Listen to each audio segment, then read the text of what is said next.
ଆଗୁଆ ସରିପାରେ ଗମ୍ଭୀରଙ୍କ ଟେଷ୍ଟ କାର୍ଯ୍ୟକାଳ। ଲକ୍ଷ୍ମଣଙ୍କ ସହ ବିସିସିଆଇର ଭିତିରିଆ ଯୋଗାଯୋଗ। ଆସନ୍ତୁ ଏସବୁ ବିଷୟରେ ଜାଣିବା।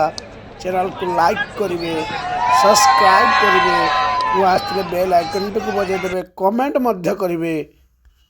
ଆଗୁଆ ସରିପାରେ ଗମ୍ଭୀରଙ୍କ ଟେଷ୍ଟ କାର୍ଯ୍ୟକାଳ। ଲକ୍ଷ୍ମଣଙ୍କ ସହ ବିସିସିଆଇର ଭିତିରିଆ ଯୋଗାଯୋଗ ରହିଛି।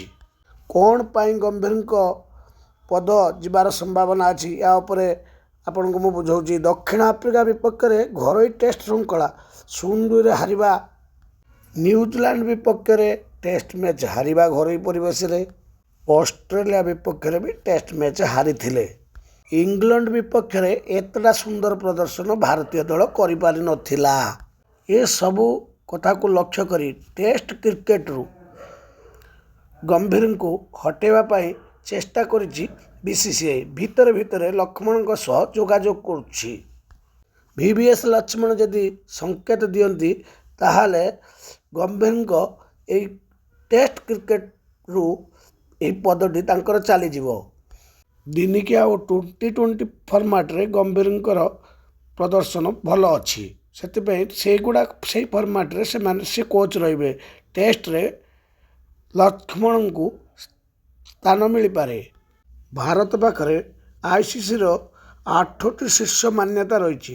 ଟେଷ୍ଟ ଅଲରାଉଣ୍ଡରରେ ରବୀନ୍ଦ୍ର ଜାଡେଜା, ଟେଷ୍ଟ ବୋଲରରେ ଯଶପ୍ରୀତ ବୁମରା, ଦିନିକିଆ ଦଳ ଭାରତ ରହିଛି।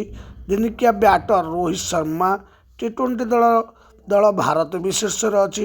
ଟି20 ବ୍ୟାଟର ଅଭିଷେକ ଶର୍ମା, ଟି20 ବୋଲର ବରୁଣ ଚକ୍ରବର୍ତ୍ତୀ, ମହିଳା ଟି20 ବୋଲର ଦୀପ୍ତି ଶର୍ମା ବି ଅଛନ୍ତି ଶୀର୍ଷରେ। ଗମ୍ଭୀରଙ୍କ ନେତୃତ୍ୱରେ ଟେଷ୍ଟରେ ପ୍ରଦର୍ଶନ ଏତେଟା ଭଲ ନାହିଁ। ସେଥିପାଇଁ ଭିତରେ ବିସିସିଆଇ ଲକ୍ଷ୍ମଣଙ୍କ ସହ ଯୋଗାଯୋଗରେ ରହିଛି। ଲକ୍ଷ୍ମଣ ଯଦି ଶୁଭ ସଂକେତ ଦିଅନ୍ତି ତାହେଲେ ସେଇ ଟେଷ୍ଟ ଜାଗାରେ ଲକ୍ଷ୍ମଣଙ୍କୁ କୋଚ୍ ଦିଆହେବ। ଚ୍ୟାନେଲକୁ ନୂଆ ଆସିଥିଲେ ସବସ୍କ୍ରାଇବ୍ କରିବେ, ଲାଇକ୍ କରିବେ, କମେଣ୍ଟ ମଧ୍ୟ କରିବେ, ବେଲ୍ ଆଇକନ୍ଟିକୁ ବଜାଇ ଦେବେ। ଘରୋଇ ପରିବେଶରେ ଲଜ୍ଜାଜନକ ଭାବେ ମୂଳପୋଛ ହୋଇଥିଲା। ଆଗାମୀ ସମୟରେ ଭାରତୀୟ ଦଳ 2024ରେ ଯେମିତି ଭଲ କରିବ, ଏଥିପାଇଁ ବିସିସିଆଇ ସଜାଗ।